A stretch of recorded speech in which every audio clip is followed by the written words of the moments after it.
At samantala, kamakailan din inilunsad naman ng National Bureau of Investigation at mga kinauukulang ahensya ang nationwide manhunt kay dating police officer Cesar Mancao. Ito'y matapos na makatakas ng dating pulis sa NBI detention cell. Kaugnay nito si Mancao ang tumestigo sa Dacer Corbito double murder case. Balikan natin ang detalye sa report ng aming senior correspondent, Noel Perfecto.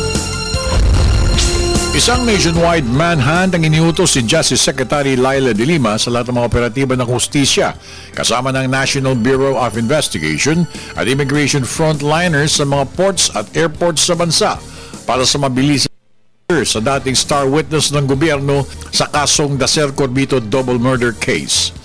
Ang NBI Deputy Director for Intelligence and Investigation, Reynaldo Esmeralda, ito ang naging reaksyon ni Secretary De Lima nang mabalitaan ang pagpuga ng suspect na sa Dacer Corbito double murder case na si Cesar Mancao. Nationwide manhunt for the rearrest of Colonel Mancao, but then we are urging also Colonel Mancao to voluntarily surrender to the NBI as soon as possible. Natuklasan ang pagtakas ni Mancao bandang alas 4 ng umaga ngayong araw na ito nang mapansin ng mga gwardya na bukas na ang pintuan ng special cell ni Mancao at wala na yung suspect. Dahil dito, agad din pinaimbestigahan ng pamunuan ng ahensya ang dalawang security o bantay ni Mancao na sina Pablo Remalanta at Ibrahim Musa ng Security and Management Division ng NBI. Ayon kay Esmeralda, nakita sa closed circuit ang pagtakas ni Mancao kung saan nakasuot pa ito ng ball cap, white t-shirt, dark pants at may dalang isang malaking maleta.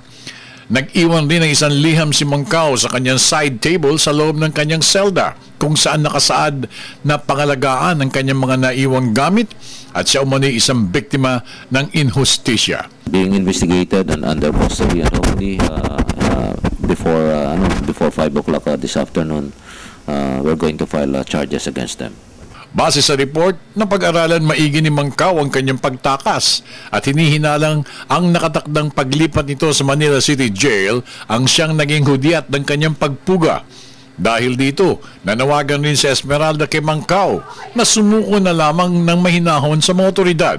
Si Mancao ay matagumpay na napabalik ng gobyerno sa bansa para maging state witness sa Dacer Corbito double murder case.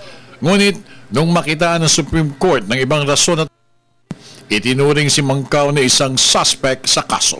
Para sa Telebisyon ng Bayan, ako naman si Noel Perfecto.